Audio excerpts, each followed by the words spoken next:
All right, we're live. It's the Android Headline Show, episode 98. We are wrapping up Mobile World Congress 2015. The show technically ends today, or ended today. Really, there wasn't a whole lot going on after yesterday. All the big stuff all came out Sunday before the event even really officially started on Monday. But that was when all the good stuff happened. Um, But to backtrack, my name's Jeremiah. I'm joined by Nick tonight. You want to say what's up, Nick? How's it going, man? And it's just me and Nick holding things down because Alex is currently on an airplane coming back from Barcelona, Spain. He was on site taking pictures, writing stuff up. He got some time with the team from Cyanogen Inc. And had a really good interview, really good talk with them. But let's jump into, I guess, backtrack to Sunday. And we have these a little bit out of order. But so the first big thing Sunday we saw was from Huawei. They had the first event Sunday morning. And Nick, you want to talk a little bit about that? The Huawei Watch and stuff? Yeah, so Huawei didn't really announce anything interesting, I would say, outside of the watch. The Huawei Watch is a round one, sort of like the Moto 360. I guess the big thing here, though, is that just like LG's round watches, it's a fully 360 degree screen rather than the little flat tire on the bottom like the Moto has. Just like LG's, it has an OLED, so you're going to be getting better battery life, especially if you use the always-on screen. It uses the Snapdragon 400, 512 megs of RAM, basically all the same specs as the rest of the Android Wear watches out there, besides the Moto again. So I guess in terms of software and hardware features like that, none of them really differ at all. But style-wise, this thing is really, really nice. You got all metal build. You got a couple different bands that I think you can choose out of the box. It's not going to launch until the summer, but they're going to have it in three different colors. I believe it's black, silver, and gold, right? Do you remember? Yep, that's right. And none of this really finalized. So they Yeah. had a bunch of different bands kind of interchangeably on the different watch faces and the different housings. It was kind of like a mix and match. Let's see what people like. None of it has been finalized yet. When the watch actually launches in the summer, they'll have all that stuff kind of worked out. But man, this thing looks really, really good. I like Moto 360 good. Remember when the Moto 360 and the G Watch were first announced, and everybody was, falling all over themselves to try and get a hold of the Moto 360. Uh, Exactly. that's how I felt about the Huawei watch. Like it was really kind of a bombshell. Not really nobody. I shouldn't say nobody. I'm sure someone somewhere was expecting this. I was not expecting anything this exciting out of Huawei Sunday morning. Yeah, I wasn't sure if we were going to get another flagship or what, but that was definitely a great surprise, and I totally agree. Like, I don't really care for LG's watch designs, any of them. I don't know why. Like, even the original, the G Watch, I picked the Gear Live over it because I just didn't like the way it looked. I don't know, they don't do anything for me. But Huawei and the Moto, I'm definitely totally on board for. They're just phenomenal looking pieces of hardware, and that's at the end of the day, that is really what differentiates these watches is how this thing looks on your wrist. And I think this is going to look better on more wrists than most of the watches out there. Yep. I mean, it looks like a high-end watch. It's probably going to be priced accordingly. I think we're talking $300 plus. Yeah, I would expect at least 250. Yep. Yep. So there's that. Just kind of if you're going to get a watch that looks great and is made of premium materials, you're going to pay for it. So you got to kind of be prepared for that. But it doesn't have that like blank space on the bottom of the circle the way the Moto 360 does. It takes up the whole watch face. Yeah. So it's kind of a nice design there too. And you're totally right. The look of the thing is what's going to differentiate it because the internals are all the same. It's running Android Wear, but it looks great. The other stuff from Huawei was just kind of some mid-range phones and nothing really exciting. Um, and then we rolled right into HTC, and they announced the One M9. So the One M9 is, I was really excited about it. It's what the One M8 should have been, or kind of what we wanted the One M8 to be. It's not a massive departure from the M7 or the M8. Same design guidelines. Still has big bezels on the bottom for the boom sound speakers, but it is a little bit shorter. It's not quite as wide. It's easier to hold. Spec-wise, it's got a 5-inch display, 1080p, so they did not step it up to a 2K display. 3 gigs of RAM, Snapdragon 810 processor, 32 gigs of internal storage, and it has a micro SD card slot. The camera is a 20 megapixel Toshiba sensor on the back. I think it's a Toshiba sensor. I've read. Yes. I read somewhere that it was a Sony sensor, but it's a Toshiba sensor. That's probably somebody who screwed up. Yeah. So we're going with the Toshiba sensor. And the I think my biggest disappointment there was no OIS again. Yeah, and that is, it's going to be a problem for them. It's an improvement. They took the 4 megapixel camera off the back and put it on the front for selfies and stuff. Yeah, which is great. If you're trying to take a picture of yourself and somebody else in a restaurant or a bar or something, and there's not a lot of light, it's perfect. Let's see what else. 2,840 milliamp hour battery. It's going to be available in 4 colors. So gunmetal, dark gunmetal, gray, gold, silver, and pink. It supports Category 6 LTE. The boom sound speakers actually are improved a little bit. They're a little bit bigger.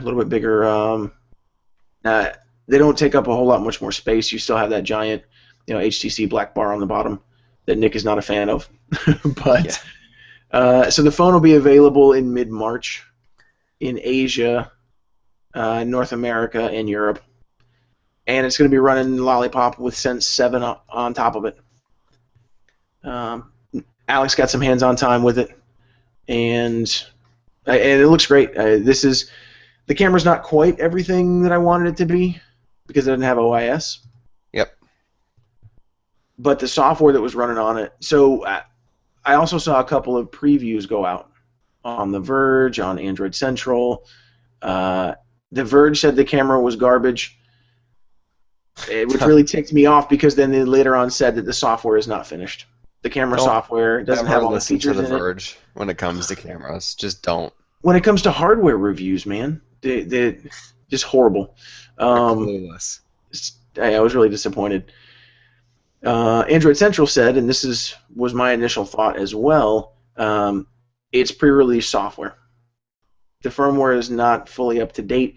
The camera software doesn't have support for shooting in RAW, or all the features aren't baked in yet. So and none of the Camera 2 API stuff. Yep. And HTC said we're still tweaking this before it's released. So there'll be software updates for that. Hopefully the camera is significantly improved. It's already better than what was on the M8. Yeah. So at the very least, there's that much. And I have to say it's really nice to see that they upped that battery too. Because I know for a long time they used a super small battery on their phones, and now, 2,800 milliamp hour makes it 300 bigger than the S6. Now I've forgotten what the S6 is. The S6 is 2,500. 2,550. That's right. Yep. So that's pretty significant. Plus, I think the biggest thing to come away from this is I can guarantee once again HTC is probably going to have the best user experience when it comes to just overall software. I have never met a single person that has ever used an HTC One, either M7 or M8, that has left dissatisfied in terms of experience. Their stuff is super fast, super fluid. It's designed really well. They do a great job with all the features they put in there, making them easy to use, easy to find, just generally accessible. And I have no reason to think they won't have that done here. So they definitely addressed some of the problems. They definitely did not address some of the other problems, but what are you going to do? Yeah, and I saw a lot of people, especially after the Samsung announcement, which we'll get into Yeah. the new Samsung phones in just a second, but especially after the Samsung announcement, people kind of giving HTC flack for um, not changing a whole lot, just kind of evolving and incrementally improving their Yep. flagship. But they didn't need to. With the M7, they totally redesigned everything, and so now they're just slowly making things better. It's going to be a great phone, like you said. You talk to people who had an M7 or an M8 outside of the camera, those people love their phones. Yeah, and I know people who still have M7s that don't even care about upgrading. Again, I guess other than the camera, that'd be their biggest complaint. Everything else is still great. Yep, yep. So this will be another one, and it's a shaping up to be a fantastic phone. We'll get review units and get some stuff written up about that. And then HTC announced a fitness tracker called the Gear. No, I'm sorry, not the Gear.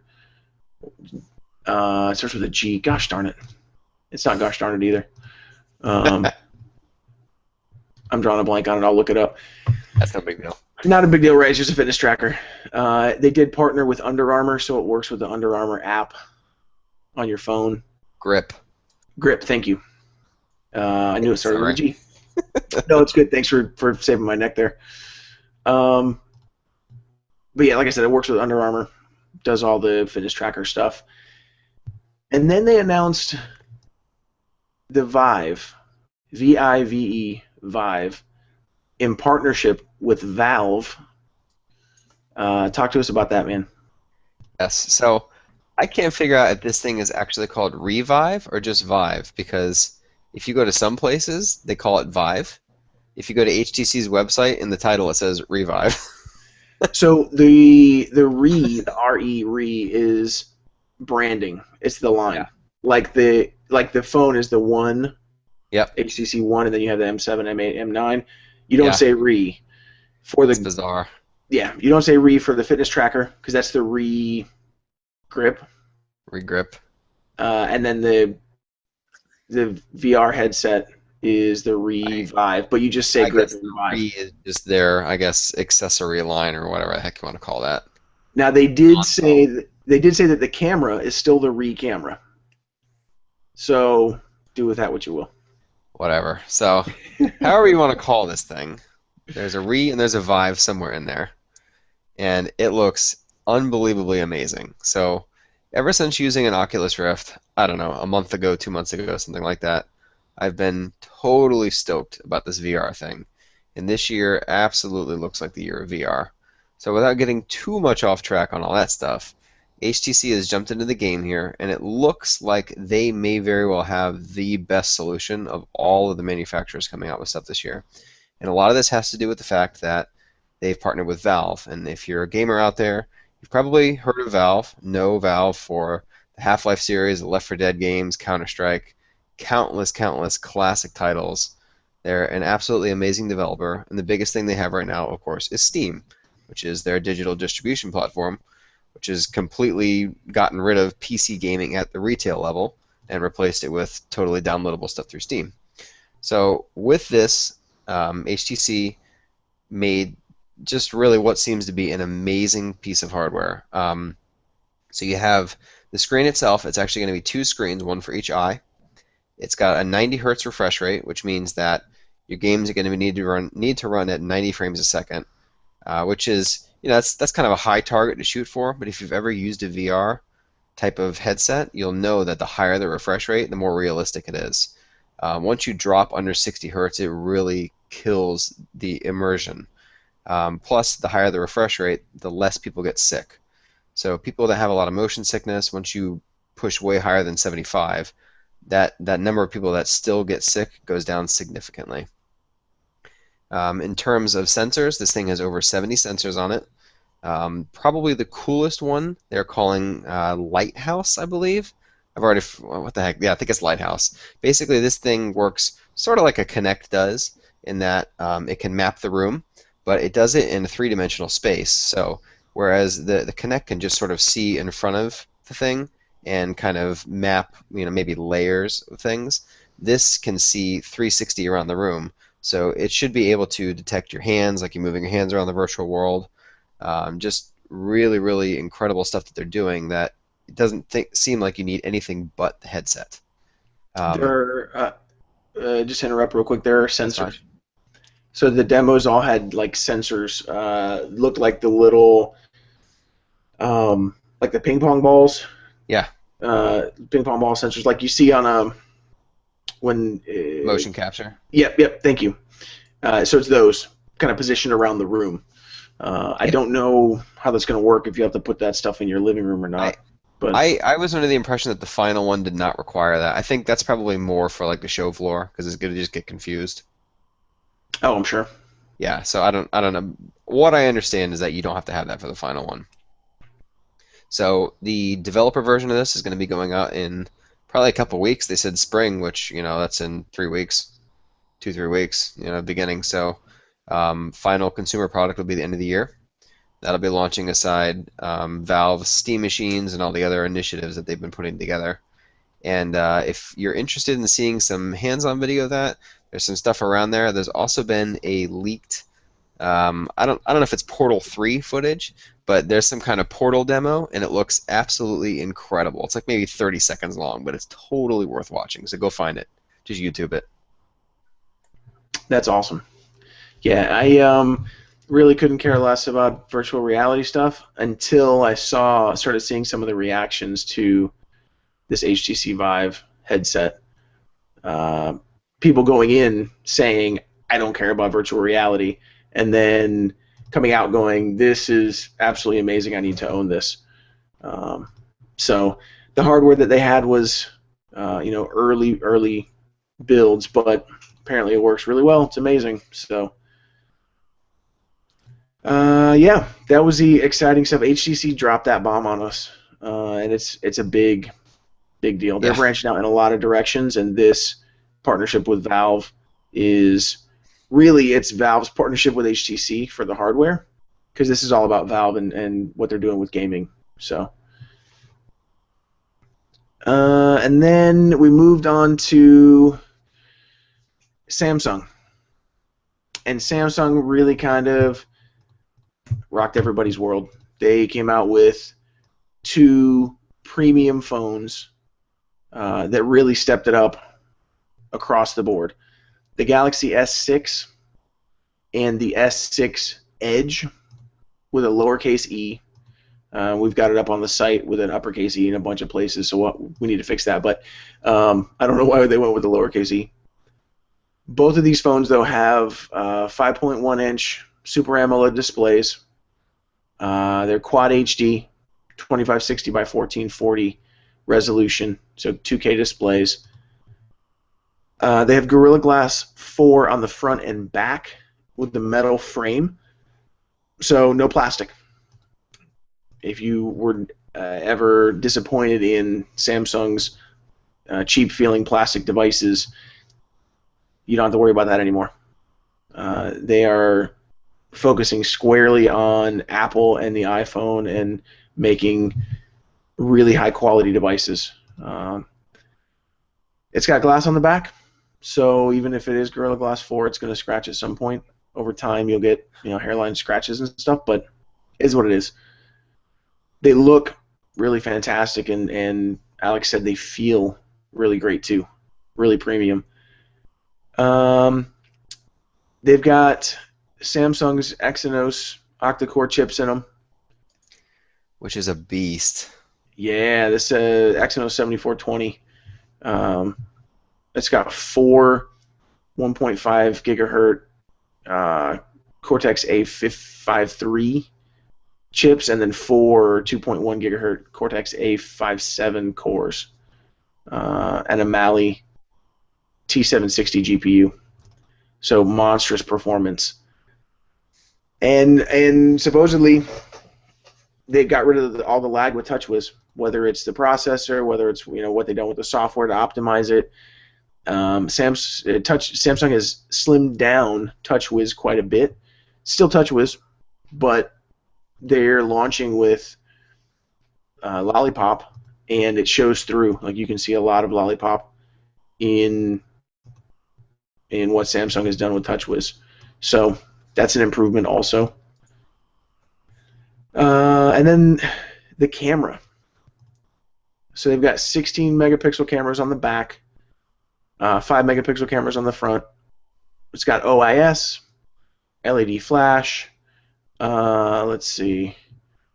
They've got an f1.9 aperture. So Samsung claims they take really great low light photos. 2550 milliamp hour battery. We already mentioned that. So the battery's not as big as maybe we would have hoped, but both of these phones are monsters, man. They're just beasts, and really high quality. The S6 Edge, where that differs, is in the Edge. It's got like the Note 4 Edge, except on both sides. So the screen wraps around both edges and makes the edges a little thin. But Samsung has implemented this really cool like swipe in gestures from the left and right. So yeah, just I was impressed and intrigued by the M9 because it's such a great device. Just better now, kind of over what HTC did with the M8. And then Samsung came out with these, and I gotta say, man, I'm tempted. The S6 Edge in particular, and that's saying a lot. I haven't been a fan of Samsung for years and years.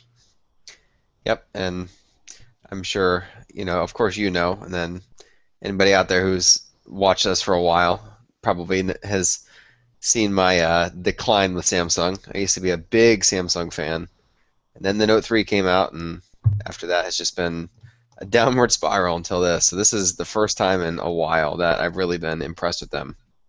And I think it's really nice to see them doing different stuff, and it's nice to see them really embracing Google's vision for Android. So the stuff that they have done with TouchWiz is pretty remarkable, to say the least. I mean, just how much material design, I guess just language in general they've been using. A lot of stuff really looks like stock Lollipop with a few tweaks. So like instead of just icons, they put text there for people who look at these icons of random things that don't really make any sense. Oh, well, they got rid of all that and just put a text there, which I know I've heard some people criticize that because certain text is not always going to fit there or whatever, but I think it does a lot to help with really the confusing icons. I mean, I know even now when I long press and go to copy paste, I have to sit there for a second and look at the icons. Even though I do it, I don't know how many times a day. It's always weird to me just looking at an icon with no text.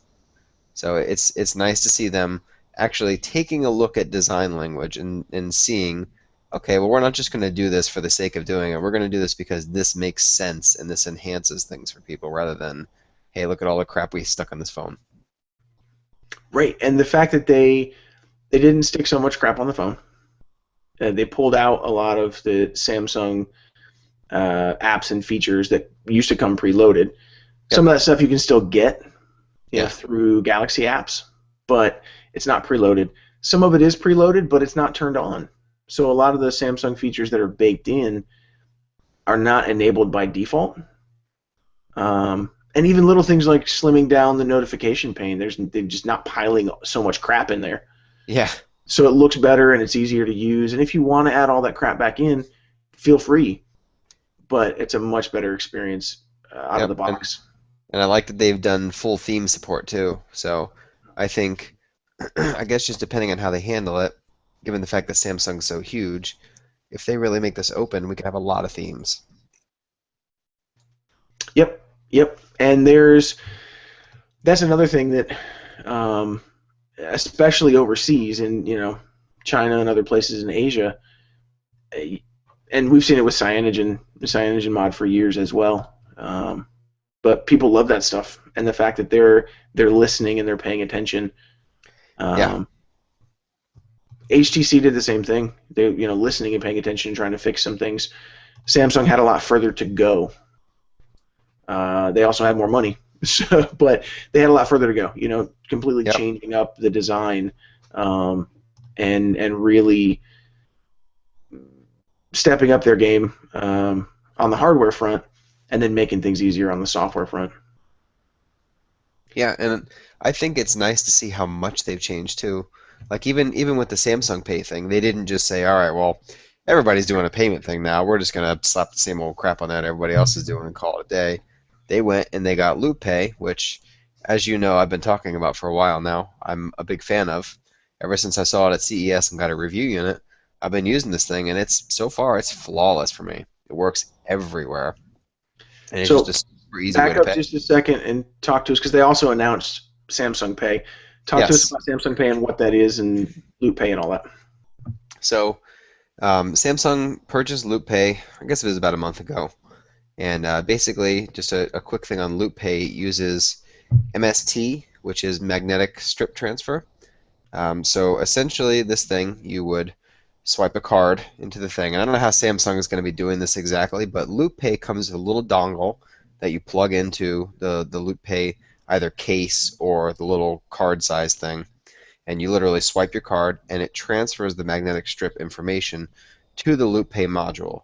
So you take the LoopPay device, and in this case it would be the Galaxy S6 or whatever, and you would put it on the actual magnetic strip for the card reader, and you would click either the button on the LoopPay thing, or the S6 has a fingerprint thing just like the iPhone, so you would just hold it, and it literally transfers the magnetic strip information from the back of the phone to the reader. So in 90% of retail stores out there that don't have NFC, you don't have to change anything about what you're doing. It does both NFC and the magnetic strip transfer. So it literally works with pretty much everything out there. There's very few places that this won't work in. And so the S6 and the S6 Edge have a new fingerprint reader Yes. that is supposed to work just as well as Touch ID does on the iPhone. And that, I'm assuming, is going to be the trigger Yeah. for Samsung Pay. They've also built into the home button a quick launch for the camera. So Yeah, the double tap. camera, yep, you double tap and the camera's supposed to always be running in the background, so it launches in less than a second. Again, we'll see what that does to the battery, but super convenient if you're trying to take a quick photo. I'm Yeah, pretty excited I about think that Samsung Pay, though. Yeah, I'm super excited about that because, again, unlike Google Wallet and Apple Pay and all these other things where the retailers have to build stuff out for it, this doesn't care. The retailer could have a new thing, could have an old thing, doesn't matter. It still works. So I think it was really a brilliant move on their part in saying, we don't have to have you guys expand. Go ahead because obviously you're going to over the next couple of years, but for now, here it is. We got both. Yep, and they're going to market the crap out of it. So there's a lot of reasons that I'm excited about the new Samsung phones. So well done, Samsung, for Yeah, sparking an interest in me that was not for there real. before. And from there, we got some hands-on time with the LG Watch Urbane and the Urbane LTE. Those were nothing new. LG announced those a few days or a week or so before MWC, but we did get some hands-on time with them. The Urbane LTE is huge Yeah, because it's got that LTE radio and everything built in. It is running WebOS. LG said it was not running WebOS. It is running WebOS. I think we had a classic case of departments in opposite sides of on opposite ends of the company not talking to each other. So the two versions, the Watch Urbane is running Android Wear, and the Urbane LTE is running WebOS. It's going to be pretty much the same functionality, but what else? What else? Oh, Sony had announced the Xperia Z4 tablet on Monday. That was everything we were expecting.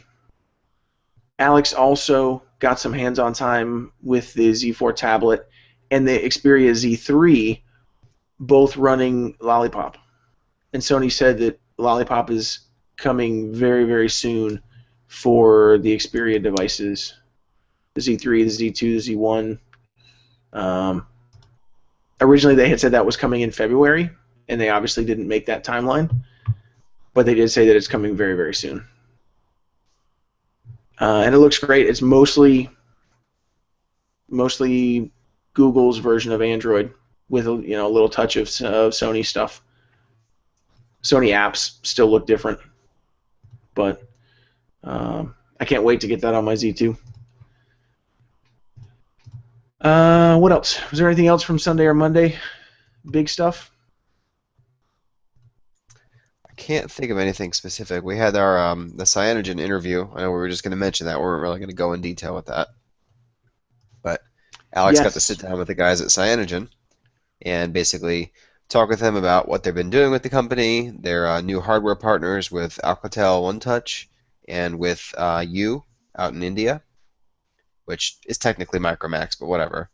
And then just stuff that they've been doing with the company. They've had a little bit of a rebranding. So we have Cyanogen Mod is what we all know and probably love. It's our open source, community driven, people build it here for various devices, whatever kind of thing. And then Cyanogen OS is their rebranding for the commercial model. So phones like the OnePlus One, the U Eureka, the upcoming Alcatel phones, the things that actually ship with Cyanogen on board are going to be called Cyanogen OS. And those will feature specific, apps and different things that Cyanogen Mod won't be able to because they're closed source. Some of the stuff like we saw with the OnePlus One, camera features, and they're doing a bunch. They're doing a bunch of audio stuff with Waves. They talked about that in the interview with Alex. Yes. So a bunch of high-end audio. Steve Kondik is a bit of an audiophile, so he really likes having good audio on your smartphone. I can appreciate that. Yeah. So, And I have to say, out of all the phones I review, the OnePlus One's audio still has yet to be beat for me. Yep. And it's probably because of that stuff. Yeah, it's a focus and kind of a passion for him personally. So makes me happy. Yep. Alex also got a little bit of hands-on time at that interview with the new Cyanogen OS phone from Alcatel. It's got an octa-core chip, 2 gigs of RAM, 1080p screen, 13 megapixel camera on the back. So the specs are decent. It's going to be priced, I think, at $299. But that's the next phone that's coming out of the box with Cyanogen OS on it. Not going to be as high-end like with what OnePlus is doing, but it's still going to be priced really well, and hopefully you'll give Alcatel a chance to kind of break into the U.S. market too. Yep. I know you teased a new phone for India called Project. Well, the thing is Project Caesar. Obviously, that's not the name of the phone, but that'll be coming out in April. That'll be a Cyanogen Mod 12 phone. Well, I guess it'd be Cyanogen OS 12. Sorry, I'm going to screw that up for a while. Right. I'm going to have a hard time switching from CM to Cyanogen OS to, what is it, COS, I guess you could say? Yeah. But yeah, and they were, we ran into a thing with them this week where they were adamant, hey, these are two different things, two different projects. One's a community-driven build. The other one is, internal company thing that we're doing. So that's important to get that right. But yeah, the interview's funny. So you guys definitely go check that out. Alex and Steve Kondik kind of get into it. Steve tells a story of walking through an airport with a bunch of Samsung tablets, and some guy comes up behind him and says, "Hey, is that the new Samsung iPad?" With a being serious. So pretty ridiculous.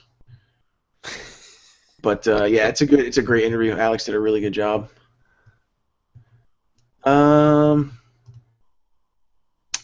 What else? So from there, after Sony's announcement on Monday, there really wasn't a whole lot of other big Android stuff, that I cared about. Yep. There was a bunch of other stuff announced. Alex got a whole bunch of hands-on time with. He got the Oppo R5.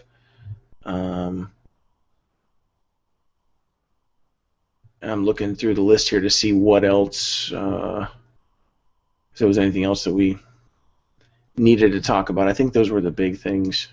Yep. All the stuff that we cared about.